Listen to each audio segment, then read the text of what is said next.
Ladies and gentlemen, the following podcast is set for one episode. Your host from Columbus, Ohio, is Michael Kirk. Welcome to the Outlaw Mudcast. Hello and welcome to the Outlaw Mudcast, your digital audio dirt sheet for all things Super Show. Top story this week, the opening match of the 2024 Create a Competitor competition has closed. This was the match to choose which 8 LFF competitors would take on the 8 competitors from WWX. There were 12 people in the match. You could vote for anywhere between, obviously, 0 and all 12. Any number of people you could vote for. Once on Facebook in a Facebook poll, once on Instagram, posting a comment for who you wanted to vote for on Instagram. This was a 5-day, 120-hour round. After the 5 days of voting, the 8 people that have made the next round that will be representing the LFF in the CCC are Rambo Apocalypse, Rowdy Ron, The Misfit, Mr. Rumble, Dale Kessel, JAC, Masked Llama Black, and the Game Master. Miqua Valiente, the Demon Johnny V, Ranger Dangerfield, and El Rebelde de Urchachile did not make the top 8. They will not be moving on to the next round. Congratulations to the 8 that made it. For the 4 that didn't, I encourage you to try again next year. It took me a long time to have any degree of success in the CCC. So, don't let a first round loss discourage you. My thoughts on the round. The structure of the round, the voting structure, was fine to me.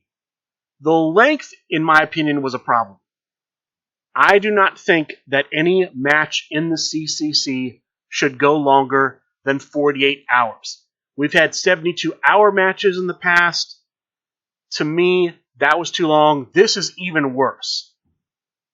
Why do I think it's bad? Because nothing happens really after 48 hours.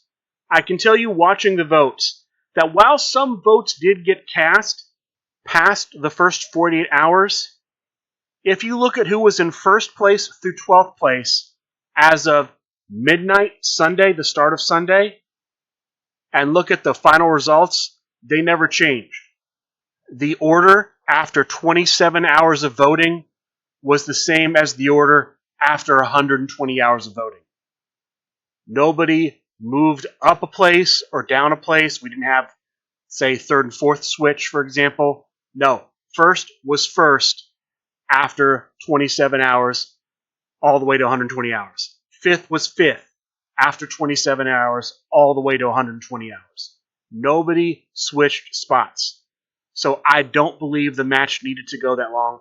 I don't think it benefited the match to have 3 days where pretty much no promos were cut. Although Miqua Valiente did cut a late promo Wednesday night, which I think kind of hurt him. I think he should have cut it earlier. That might have helped him get out of the bottom 4. Earlier is better than later in these things.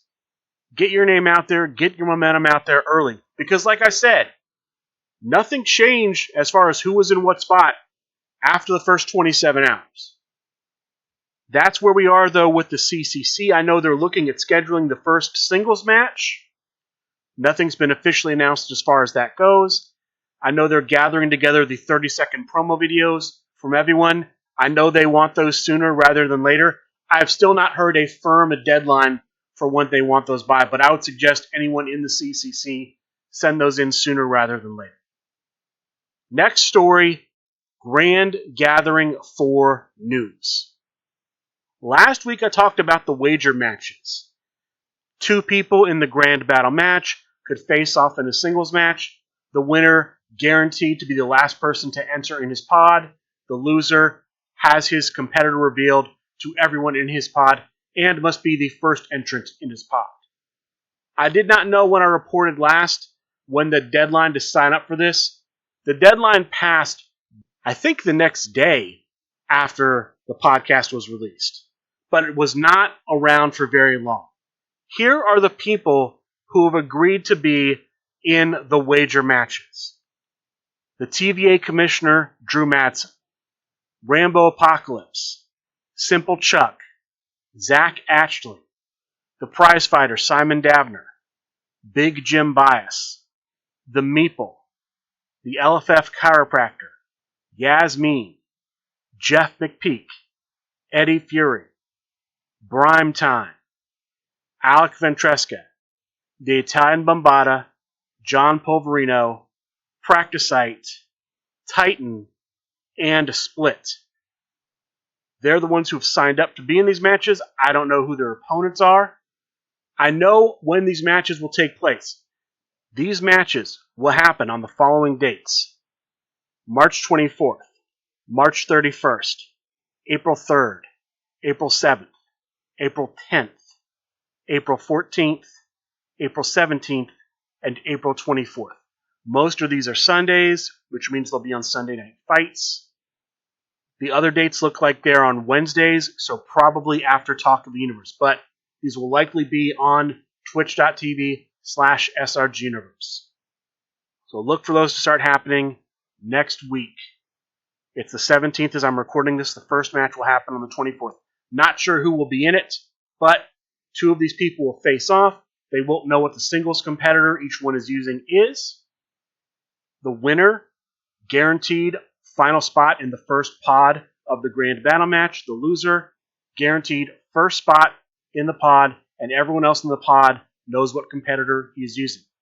Speaking of what competitor you will be using in the Grand Battle, the deadline to fill out the email surveys sent by General Manager John Calais about what competitors you'd like to use in the Grand Battle, the deadline for that is next Sunday, March 24th. I urge you to go to your email, fill that out, send it back. If you do not send it back by the deadline, he will choose the competitor you will use. So please fill that out, send in your surveys, email johnclace@srguniverse.com. Get those out there because you want to make sure you're playing who you want to play and not get stuck with a competitor you think is bad.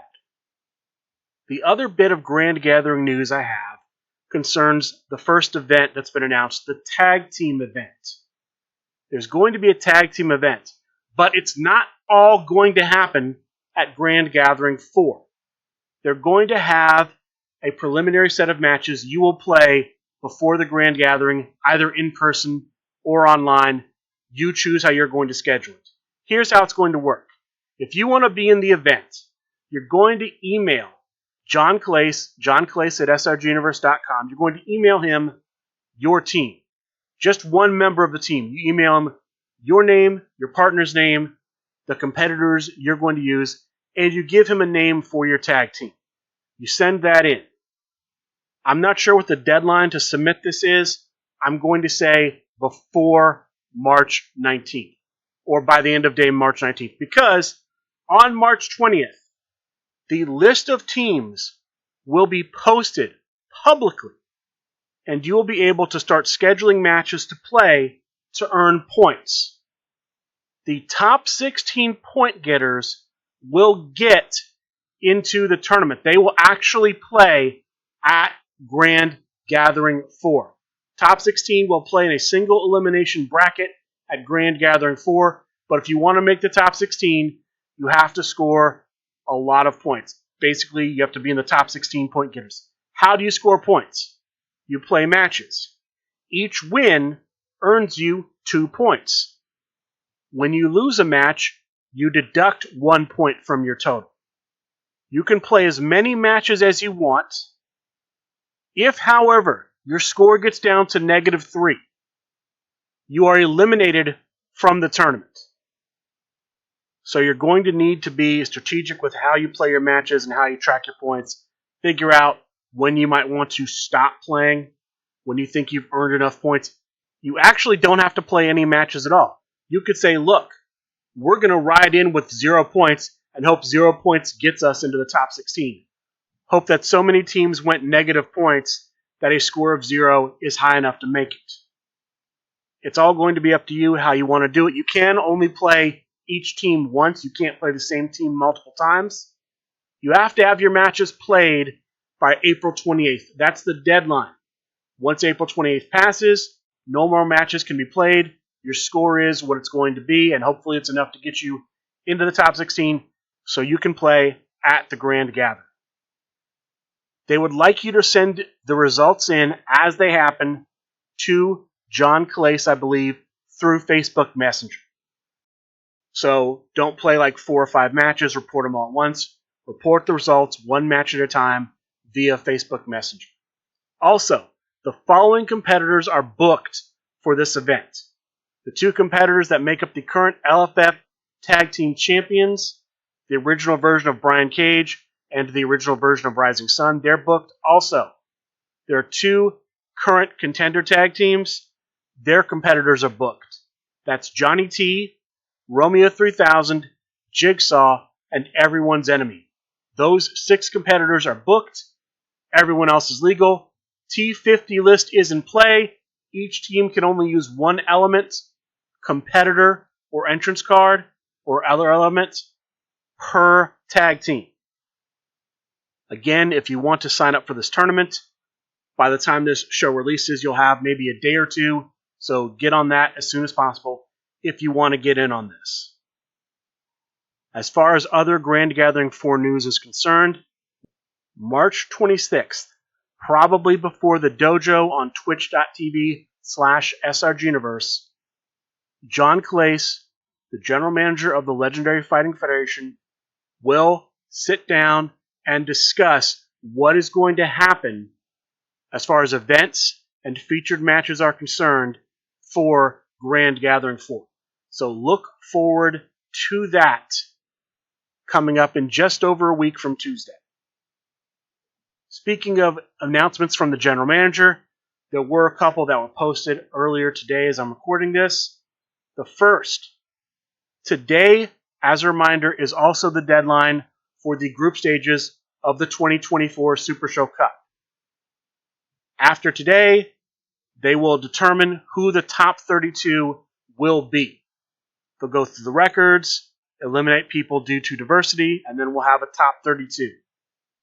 So, starting next week, for most of you who will be hearing this, we'll find out who the top 32 are, and they'll enter the single elimination portion of the tournament.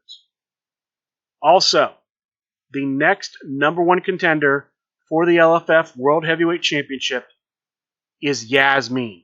Yasmin will face Jeremy Steigerwald, the current champion for the belt, likely March 31st. They're still working out if that date works for both of them, but look for that to potentially happen March 31st, likely on Sunday Night Fights on twitch.tv/srguniverse. I have a brief update concerning Long Island Tabletop Gaming Expo. This is the first weekend of April, April 6th and 7th. I have reported that there's going to be a Grand Battle tournament on Sunday, a Create a Competitor tournament on Saturday, $20 for the Create a Competitor tournament, $10 for the Grand Battle on top of the entry fee for the expo. We have learned that there will be sign-up promos for both events, and there will be other promos given away. I don't know if these are random giveaways because you finish at a certain position in the tournaments and the events, but there will be promos for Long Island Tabletop Gaming Expo.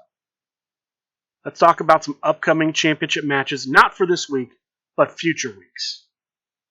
I'll start with the friend or foe match I reported on last week. This is a match where the winner will become the number 1 contender for the United States Championship. 3 of the 4 men in this match had been announced: Coach Brad, the LFF Chiropractor, and the Misfit. The 4th was supposed to be through voting in the comments under the post. It looked like the Possum King was going to be chosen, but instead, Mitchell Manja, the tag team partner of the general manager, the GOAT Brock Smith, is going to be the 4th man in this match. So congratulations to Mitchell Manja. I did not look at the vote, so I'm not sure how much that's on the up and up. Seems like there was something fishy with it, but Mitchell Manja is going to be in the friend or foe match. We have the next contender for the Veterans Championship. The next man to face Mark Perry for the belt will be the man behind the Game Master, Morgan Duty. I don't have a date or time for that match yet, but look for that coming soon. The next defense of the Underworld Championship is going to be March 24th on Sunday Night Fights. Hold the Line Harry will challenge the champion, Shane Strickland. This will be a tables, ladders, and chains match. So look for that next week. And to the final upcoming championship match that I can report, the next defense of the, and I hope I'm getting this right, American Interstellar Harder Core 23/7 Championship. The next defense of that will be on Wednesday, March 20th. Bobby Ohio will challenge the Meeple for this championship. I'm going to assume that's after Talk of the Universe. I'm not 100% on that. But that's the news I have for you this week, outside of what I'm about to talk about now, the online tournaments and featured matches from this week. I'll start Monday with Monday Night Fights. This was a 20-player tournament, 4 groups, 5 players per group. Top 2 records per group advance to the top cut. Your semifinalists here were Chris Pate playing as Theo the Greek Neo and Zach Ashley playing as Luna Hallows. Your finalists were the LFF Chiropractor as the Above Average Warrior and Matt Barone as Jigsaw, with the winner, Matt Barone. Congratulations to Matt Barone for winning Monday Night Fights. Tuesday, we had the finals match for Season 11 of the Trios Online League. In this match, we had the Dread Pirate Tech Support, Simon Strauss, playing as Warlords of the Sea, take on Chris Pate, playing as Bug versus Everyone.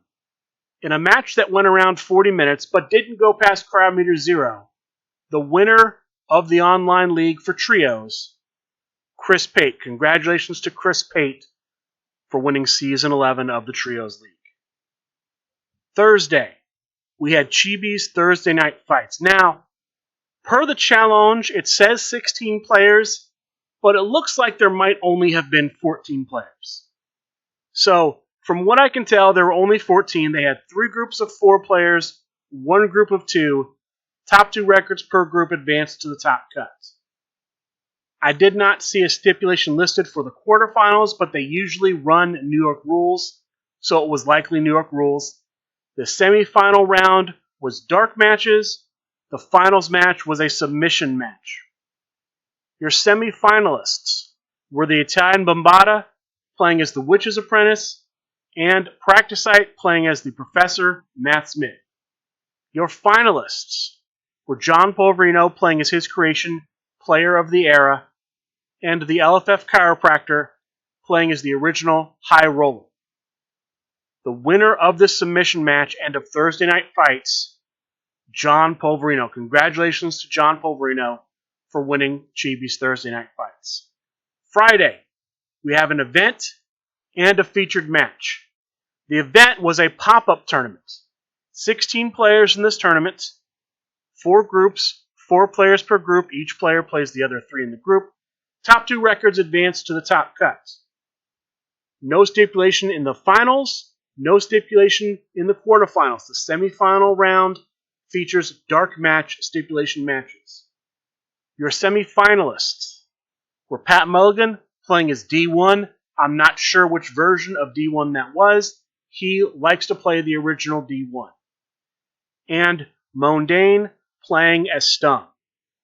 Your finalists were the GOAT Brock Smith, playing as Candice LeRae, and Carlos Lumbre, playing as the new version of Mike Vernon. The winner of the Friday night pop-up event, the GOAT Brock Smith. Congratulations to the GOAT for winning on Friday. The featured match on Friday was for the Deep South Championship. The challenger, Mr. Rumble, playing as Zonda, took on champion Harvey Lester, playing as Anastasia Morningstar, in a buddy building match. In this match, finishes do not trigger finish rolls. Your skills cannot be increased. You win the match when you have all 3 finishes in play. This match ends up going all the way to crowd meter 4 to level 4. The winner at level 4, still champion, Harvey Lester. Congratulations to Harvey Lester. I did get to see quite a bit of this match. This was a good match. He used quite a bit of strategy. You cannot increase your skills, but you can decrease your opponent's skills. So he played a lot of cards that did that. Cards that decreased turn rolls, tying in with his gimmick. We saw both players using Blast through the light tubes. This was very strong in this format because when you removed cards from in play, the crowd meter increased. And this was just a great match. But the winner in the end, still champion Harvey Lester. Again, congratulations to Harvey Lester for a successful defense. This brings us to Sunday Night Fights. There are 4 matches on the match card for Sunday Night Fights. The opening match is for the LFF Hardcore Championship. The champion, the foreman, playing as the Heathen Cruel. The challenger, Johnny Correa, playing as his faction mate in the big picture, Mitchell Manja. This was a no disqualification match. It ends up going to crowd meter 3, primarily through the use of Schoolboy. Johnny Correa uses Schoolboy to pump the crowd meter up to crowd meter 3. At crowd meter 3, he hits the grapple finish, and he becomes the new LFF Hardcore Champion. The story of this match, Johnny Correa won almost all the turn rolls, just dominated on the turn rolls, and was able to use that to win the match. Congratulations to Johnny Correa for becoming the new LFF Hardcore Champion. The second match of the night is the Midwest Coast Championship match. The challenger, Yasmin, playing as her creation, Runtime Terror. The champion, in his first of 2 matches for Sunday Night Fights, the Grump, Danny Thunder, playing as himself. No stipulations here. Pretty even match, pretty back and forth. Looks like either competitor could win. In the end, at crowd meter 1, the winner, still champion, the Grump. Congratulations to the Grump for a successful defense. The third match of the night was a match that's part of the Big Meaty Invitational Tournament. It's the final match in the quarterfinals. The winner joins the Commissioner Drew Madsen, the Meeple, and the Cannoli in the semifinals. The 2 men in the match are the big guy, playing as the Beast Michael Kerr, and Bob Dunn, playing as Robert the Brain Dunn. It's a 2 out of 3 falls match, no stipulations. The first fall goes to crowd meter 2. The second fall goes to crowd meter 1. Both falls won by Bob Dunn. So Bob Dunn joins Drew Madsen, the Meeple, and the Cannoli in the semifinals of the Big Meaty Invitational. Congratulations to Bob Dunn for a victory. The final match of the night, the second Grump match for the LFF Trios Championship. The challenger, Drew Madsen, playing as Bug versus everyone. Drew Madsen was one of the 4 men in the mini trios tournament. He was the first man to lose, so he gets the first shot at the champion, the Grump playing as the higher class, the version featuring the Grump. This match does not go past crowd meter 0. The winner at crowd meter 0, still champion, the Grump. So the Grump, 2 featured matches, wins them both. Congratulations to the Grump. The next challenger for the Grump, sometime in April, C-Mac, the second man in that trios tournament to lose. The winner of this match will face the big guy at Grand Gathering 4. there were a couple of news items that broke during Sunday Night Fights. First, in the first of the two matches in the finals of Faction Wars 5, Just Business defeated the Constellation 16 points to 11 points. So Just Business will be in the finals of Faction Wars 5. We're waiting on the results of the match between the Higher Class and, going from memory, I believe it's the Collective. Higher Class versus the Collective, the other semifinal match we're waiting for results on. But congratulations to Just Business for making the finals. We also have some announcements about upcoming Monday Night Fights tournaments. For the March 18th tournament, it'll just be a standard tournament. No special requirements. You can play any singles competitor you want. For the March 25th tournament, this is going to be a tournament where the winner will be one of the two contenders for the LFF Triad Championship currently held by Carlos Lumbre. We know that one of the two contenders for the championship is the prize fighter Simon Dabner. The winner of the March 25th tournament will be the other. There will only be 16 spots available in this tournament. It will be single elimination. And then finally, Monday Night Fights, April 1st, Brian Schmidt and the Dread Pirate Tech Support Simon Strauss will run the tournament. So there could be all kinds of shenanigans going on from Monday Night Fights. We'll just have to wait and see. As far as other tournaments for next week, nothing's been posted about Thursday, but expect Chibi's Thursday Night Fights, expect Dojo, Tuesday night, twitch.tv/srguniverse. With that being said, that is going to do it for this week's episode of the Outlaw Mudcast. I would like to thank all of you for listening, and a good day.